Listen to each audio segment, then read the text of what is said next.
Now, is it just my imagination, or is there not a single low-carb elite athlete out there today? I can't answer it. People always say, you know, you've got the trolls on the forum going, well, you're not wrong, Durianrider. There's plenty of low-carb Olympic athletes out there. I'm low-carb, but I'm really fit. And you just have to laugh at it and go, okay, fair enough. Can you please tell me, you know, what's your athletic successes, what's your name, send us your results. And I get over 1,500 contacts a day via the internet, over 1,500. And I'll always look for the one that says race results and low-carb athlete. In the last 4 years of being very active on the internet, I haven't found one low-carb athlete ever. And one time someone said, but Jonas Colting is...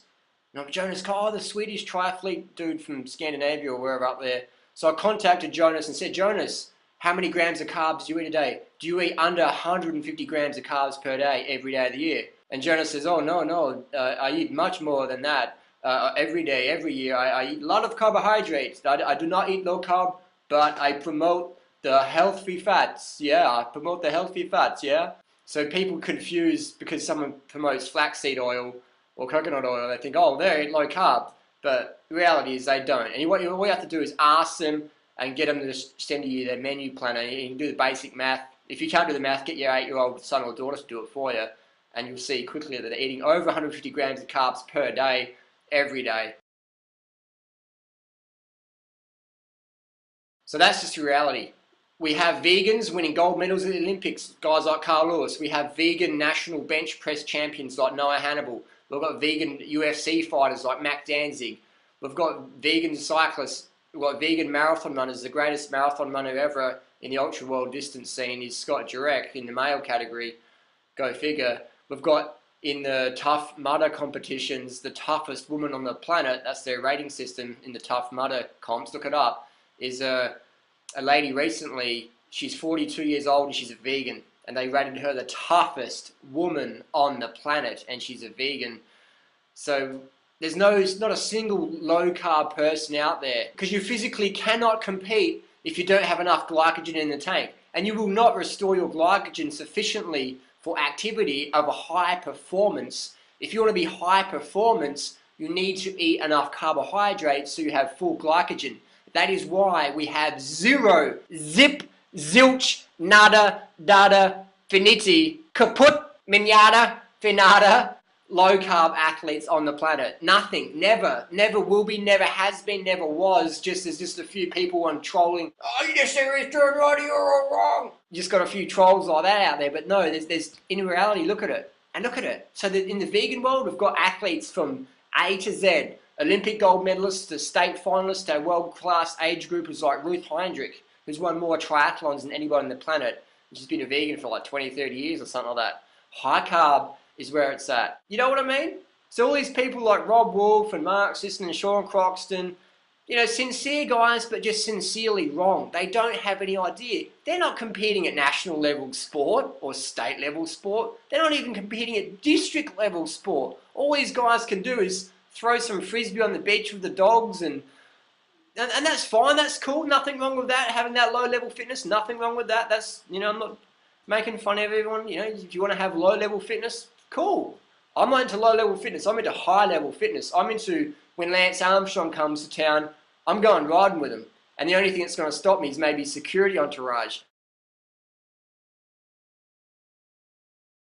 My fitness isn't going to stop me ever because I eat high carb every day. Does that make sense? So if you want to have fitness, now fitness and slim body, they come together. You get to eat a lot of food, you get to stay slim, and it's all win-win. Now that sounds like fun.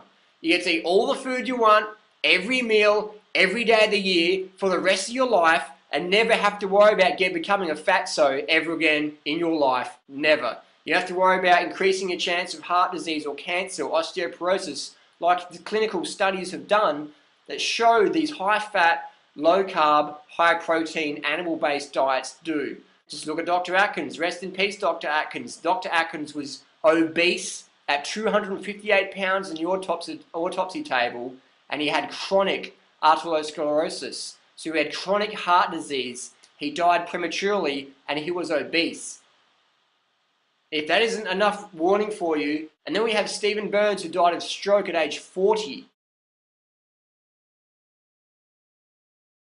Stephen Burns, rest in peace. He was another high-fat, low-carb, anti-vegan promoter.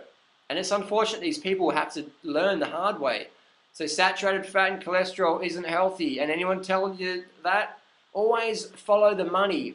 And oh, magically they're always selling you some little special protein powder or some special fish oil capsule thing.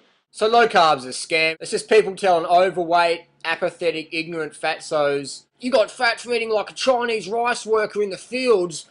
Cut out the fruits and vegetables and rice because that's what made you fat. And make sure you load up on the bacon, eggs and sausage and slather it in lard and fry it up. Because you got fat on rice and fruit. You did. You know it. It was the bananas, man, and the steamed rice and broccoli. It just blew you out.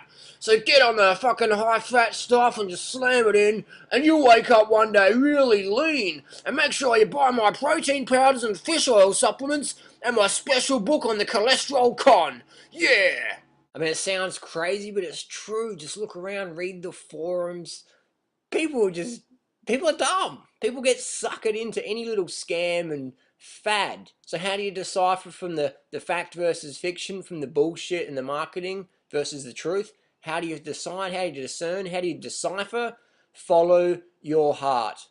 Get back in touch with common sense. Look around. Travel a little bit. Go to China. See what these people eat.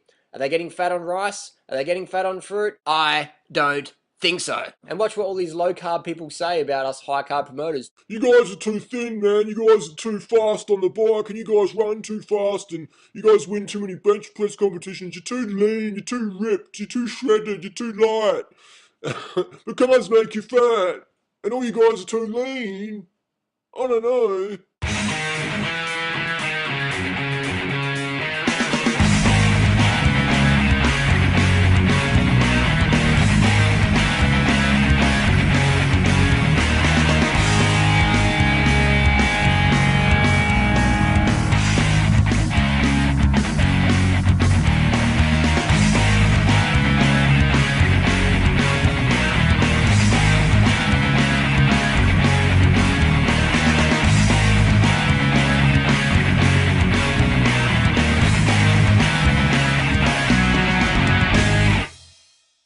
Come at me, bro. Come at me.